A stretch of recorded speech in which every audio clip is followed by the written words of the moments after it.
मानव जीवन का आधार है और पुरातन काल से कृषि विज्ञान के बारे में कल्पना प्रकृति के साथ तालमेल करते हुए हमारी संस्कृति में विद्यमान है।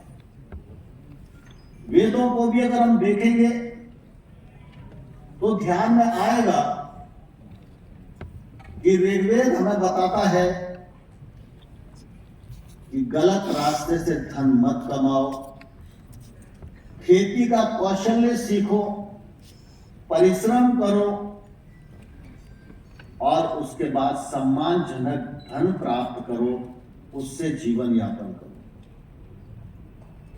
अथर्ववेद को अगर हम देखेंगे तो ध्यान में आएगा अथर्ववेद में खेती की दृष्टि से,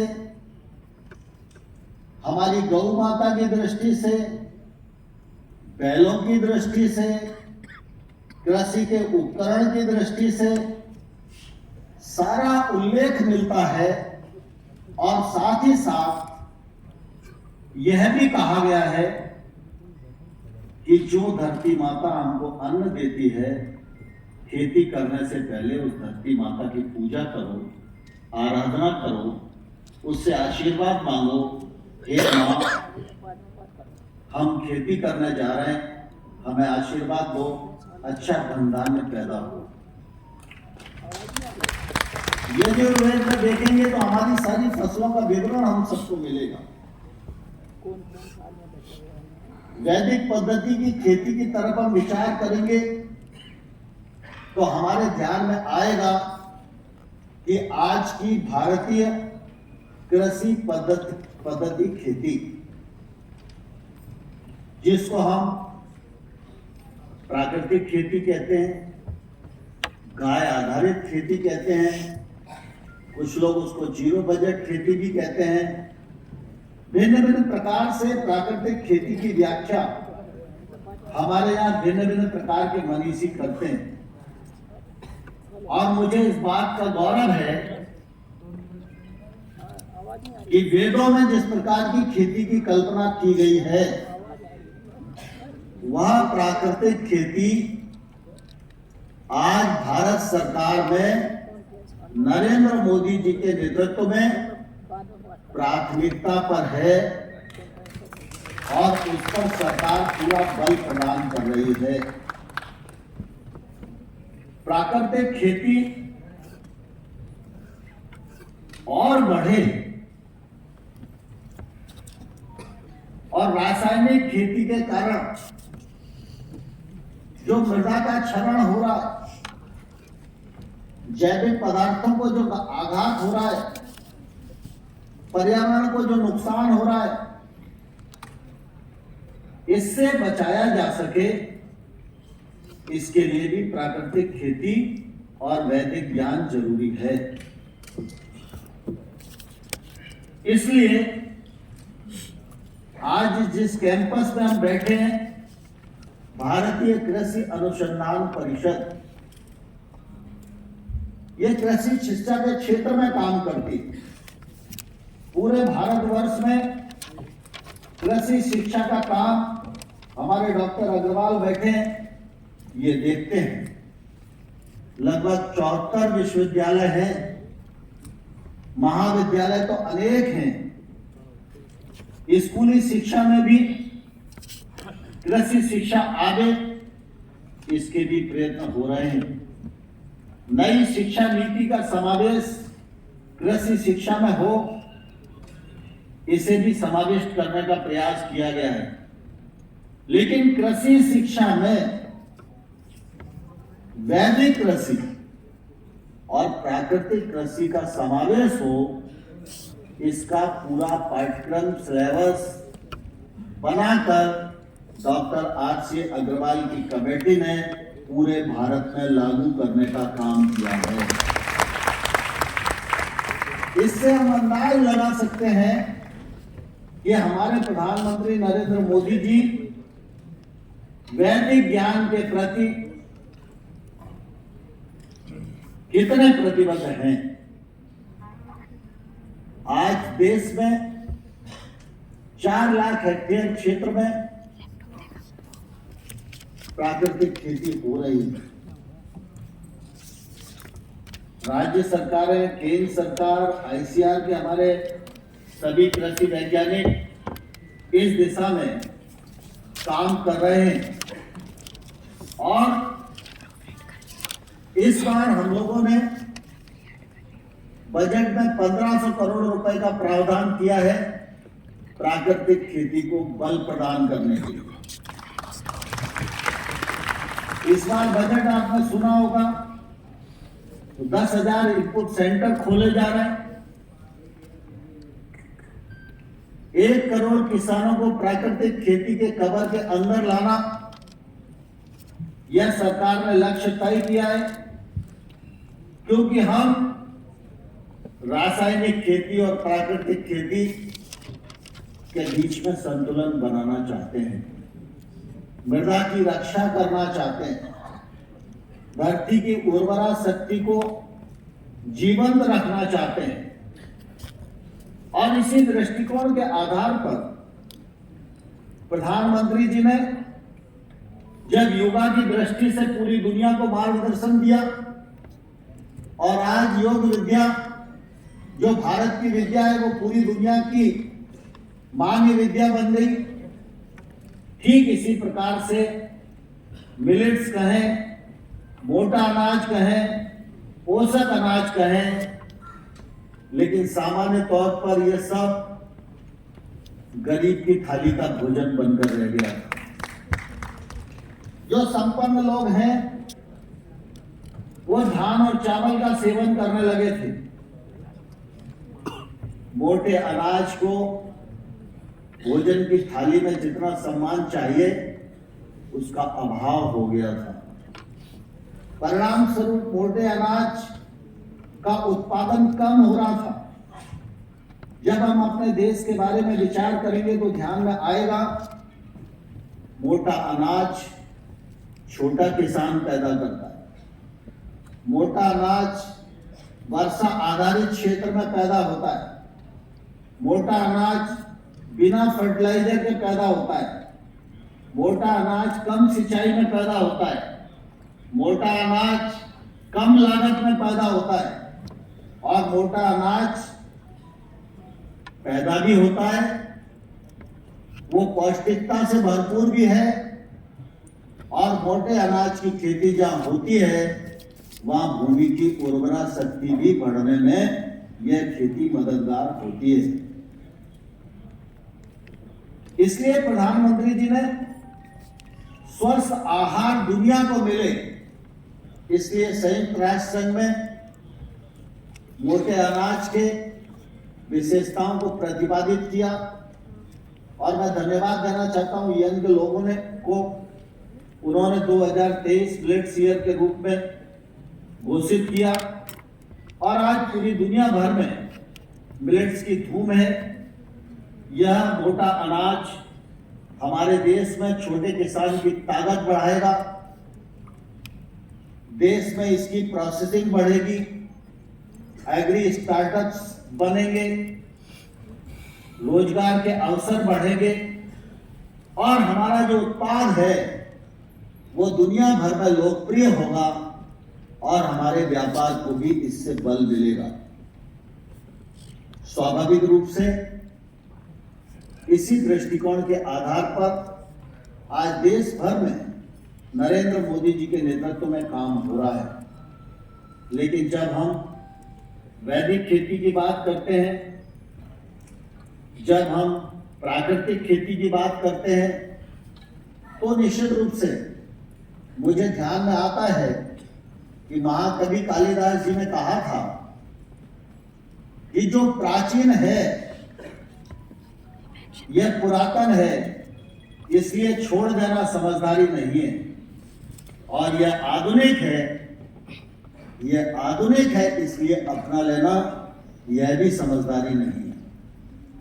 दोनों की अच्छाइयों में समन्वय करके अपना रास्ता तय करना चाहिए, तो ही वो रास्ता ठीक रास्ता हो सकता है। और मुझे प्रसन्नता है कि प्रधानमंत्री नरेंद्र मोदी जी के नेतृत्व में बहुत सारे रिसर्च करने के बाद जो ठीक रास्ता हो सकता है, जो भारत को श्रेष्ठ भारत के रूप में स्थापित कर सकता है, जो भारत को पुनः विश्व गुरु के स्थान पर अधिष्ठित कर सकता है, उस रास्ते पर भारत सरकार चल रही है। उस रास्ते को और पुष्ट बनाने के लिए आज का यह वैदिक सम्मेलन निश्चित रूप से बहुत ही मददगार होगा, सहायक होगा और मुझे पूरा भरोसा है कि सम्मेलन में विमर्श के जो निष्कर्ष आएंगे उन निष्कर्षों पर हम गंभीरता से विचार करके उनको आगे बढ़ाने का प्रयत्न करेंगे। पुनः एक बार माननीय ओम बिरला जी का हृदय से स्वागत और चिदानंद महाराज जी ने इस कार्यक्रम की आयोजना की, उनको हृदय से धन्यवाद। जय भारत। माननीय मंत्री जी का बहुत बहुत धन्यवाद करते हैं। अक्षय माँ दिव्य कृषि मित्र प्रशस्त, खेती करो जीवे से मत करो, माता भूमि पुत्रों हम पृथ्विया, भूमि हमारी माँ है और हम इसके पुत्र पुत्रियां हैं का दिव्य उद्बोधन आपने हमारे समक्ष रखा। माननीय मंत्री जी का मैं बहुत हृदय से स्वागत करता हूँ, अभिनंदन करता हूँ। विश्व वेद परिषद और परमार्थ निकेतन की ओर से आपने अपना अमूल्य समय दिया। अब हम जिनकी प्रतीक्षा कर रहे हैं, भारत के माननीय लोकसभा के अध्यक्ष माननीय श्री ओम बिरला जी से मैं सादर निवेदन करता हूं, कृपया आप आए और अपना वक्तव्य हमारे समक्ष रखें। एक बार कर्तव्य से आपका हम अभिनंदन स्वागत करते हैं माननीय लोकसभा अध्यक्ष।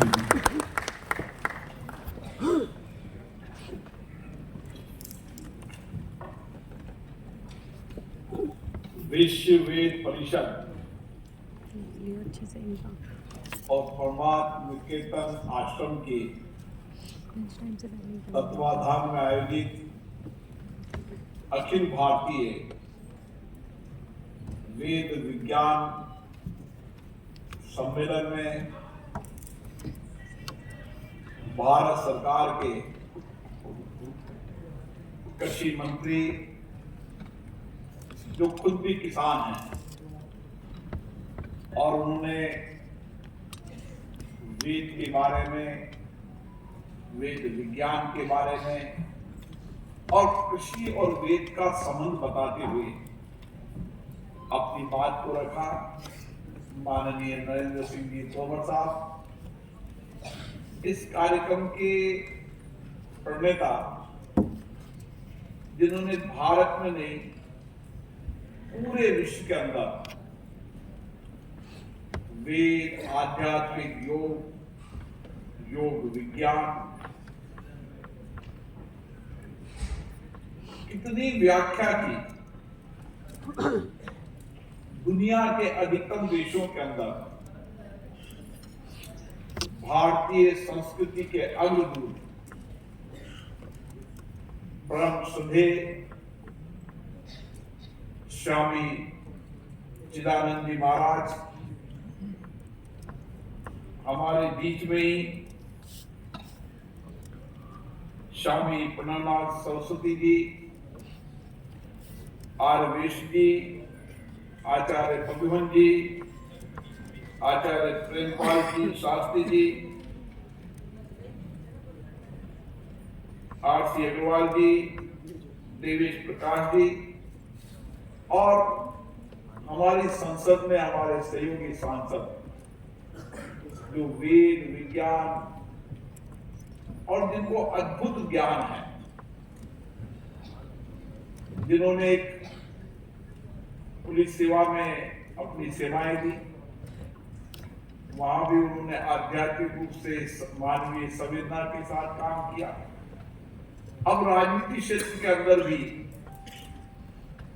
देश के अंदर भी और देश के अलावा विश्व के अलग अलग देशों के अंदर वेद विज्ञान के बारे में समय समय पर अपनी बात रखते हैं। डॉक्टर सतपाल सिंह जी और यहाँ पर पधारे इस सम्मेलन में जो वेद के बारे में, विज्ञान के बारे में, आध्यात्मिक चिंतन के बारे में अलग अलग क्षेत्रों के अंदर काम कर रहे हैं, उन सभी अतिथियों को भी मैं प्रणाम करता हूं। जैसा कि सतपाल जी ने बताया कि किस तरीके से हमारे ऋषियों ने ज्ञान को प्राप्त कर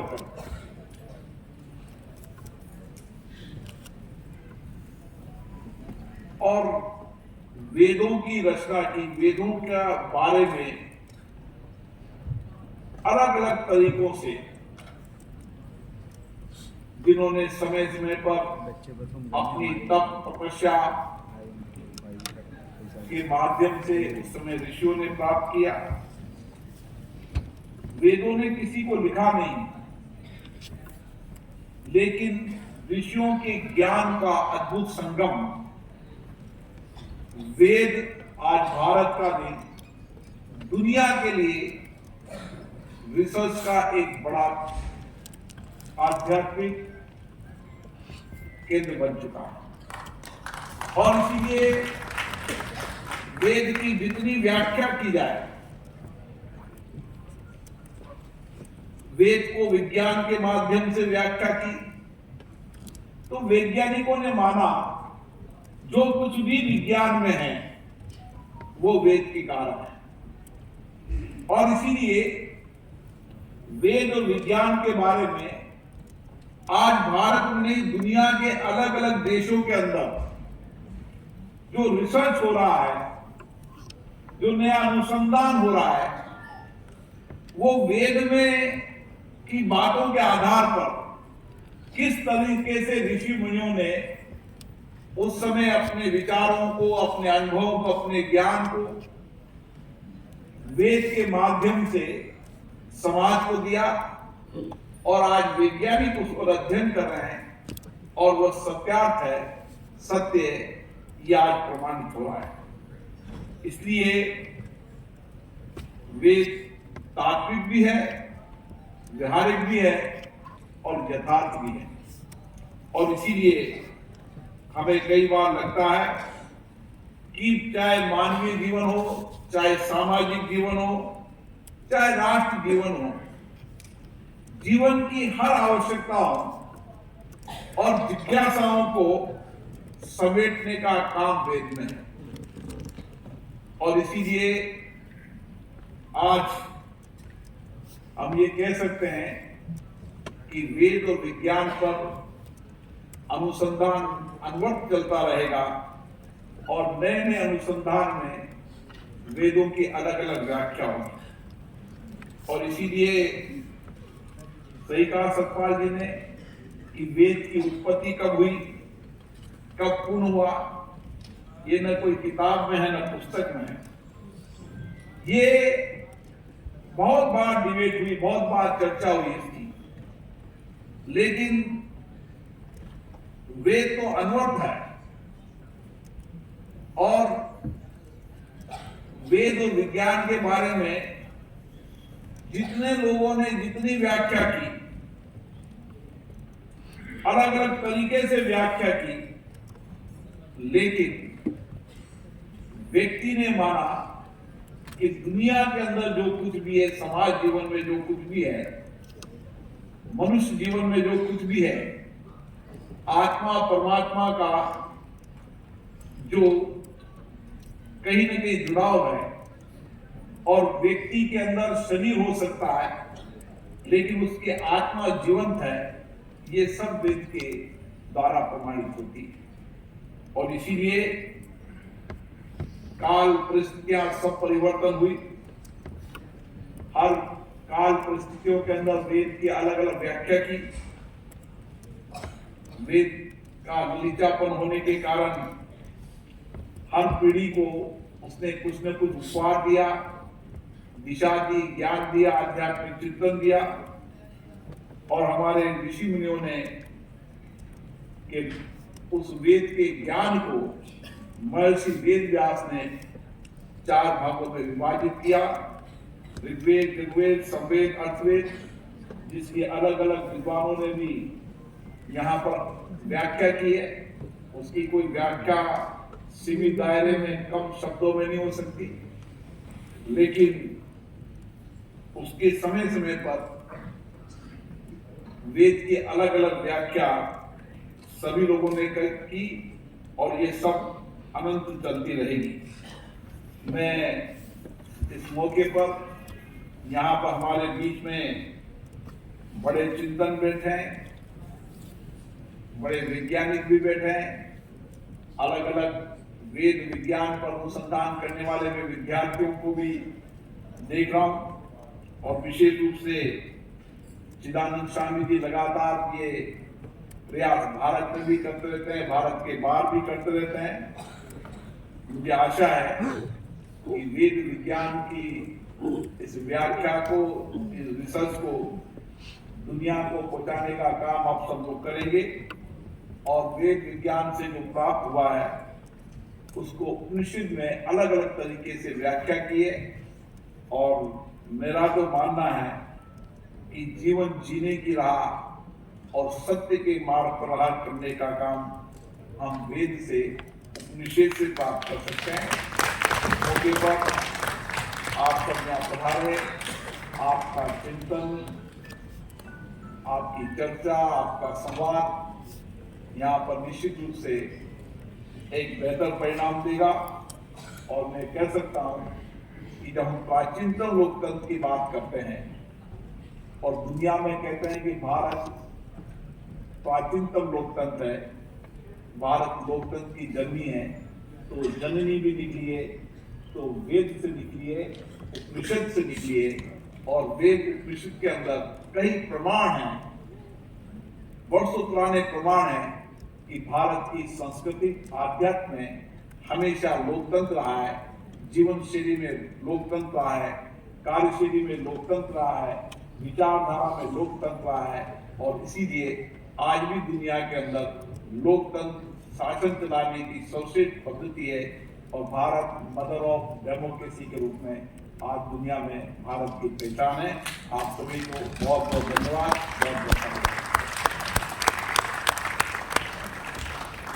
बहुत बहुत धन्यवाद माननीय लोकसभा अध्यक्ष जी का। आपका उद्बोधन सुनकर के हम बड़े प्रभावित हैं, प्रसन्न चित्त हैं और आपने अपना अमूल्य समय इस वेद विज्ञान सम्मेलन के उद्घाटन के लिए दिया है। हम सभी जितने भी यहाँ बैठे हैं और जितने भी सुन रहे हैं ऑनलाइन, उन सब की ओर से, लाखों लाखों लोगों की ओर से आपके प्रति बहुत बहुत कृतज्ञता ज्ञापित करते हैं। आशा भविष्य में भी आपका मार्गदर्शन हम सबको सदा प्राप्त होता रहेगा।